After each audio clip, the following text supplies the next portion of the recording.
No início, não havia luz, nem trevas, nem tempo. Havia apenas Ele, invisível, inominável, incompreendido, um verbo pulsando no silêncio, uma presença pairando sobre o nada. Um nome que não se pronuncia, mas que criou todas as coisas com um sopro. Antes de Abraão dizer sim, antes de Moisés abrir o mar, antes que a terra fosse formada, Ele já estava lá. Não com um rosto, mas com um propósito.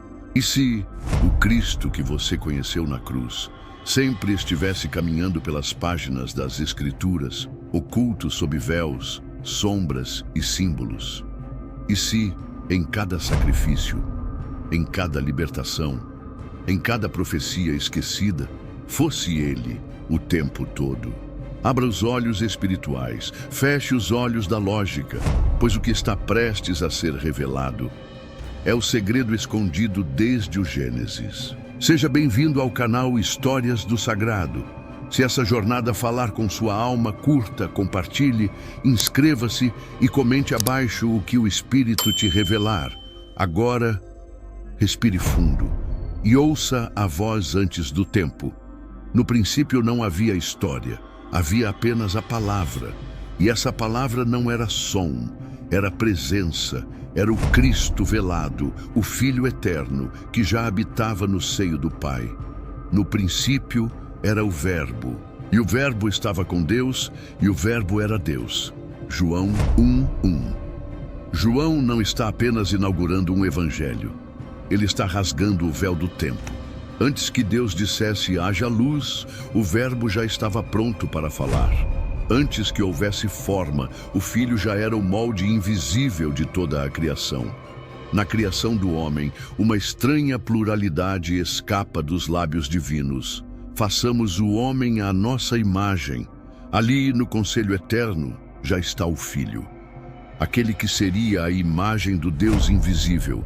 Aquele por meio de quem todas as coisas foram feitas.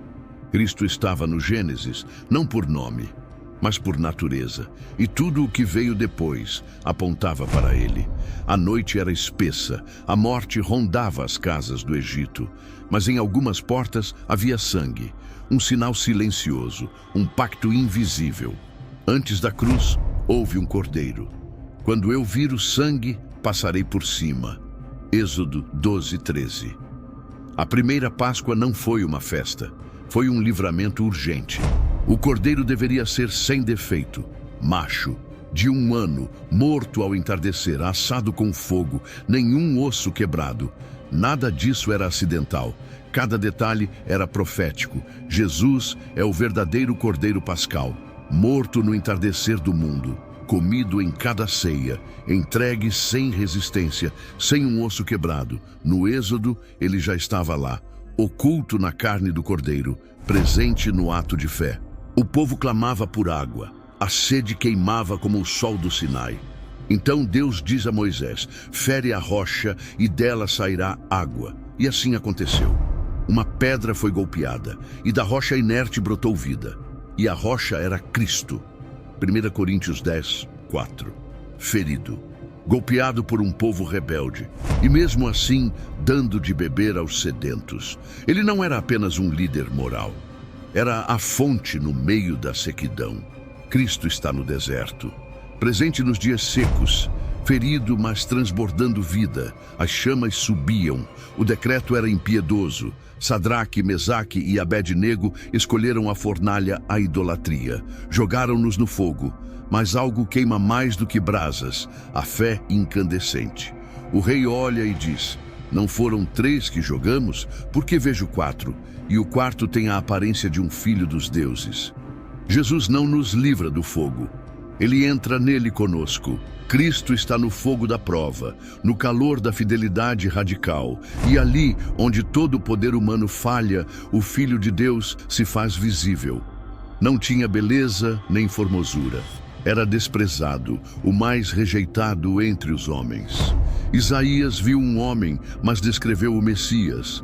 Ele levou sobre si as nossas dores. A cruz não foi um acidente da história. Foi o clímax de uma profecia. E mesmo assim, ninguém o reconheceu.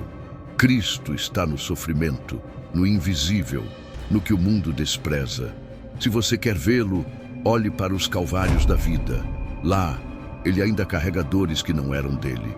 Ele veio como cordeiro, manso, calado, mas voltará como leão, rugindo do trono. Eis que vem com as nuvens, e todo olho o verá. Não mais oculto, não mais rejeitado, Cristo ressurreto, glorificado, juiz dos vivos e dos mortos. E naquele dia, o mundo inteiro verá que ele estava presente desde o início. Jesus não é apenas o protagonista do Novo Testamento. Ele é o Alfa e o Ômega, o fio invisível que une todas as Escrituras. Do Gênesis ao Apocalipse, ele está presente, atuante, falando, esperando, ele sempre esteve lá. Mas agora que você viu, o que vai fazer com essa verdade? Ore, busque, responda e compartilhe esta jornada com quem ainda não percebeu o invisível. Inscreva-se no canal Histórias do Sagrado. Curta, comente e nos diga onde você viu Jesus escondido nas Escrituras. A jornada não termina aqui. Ela mal começou.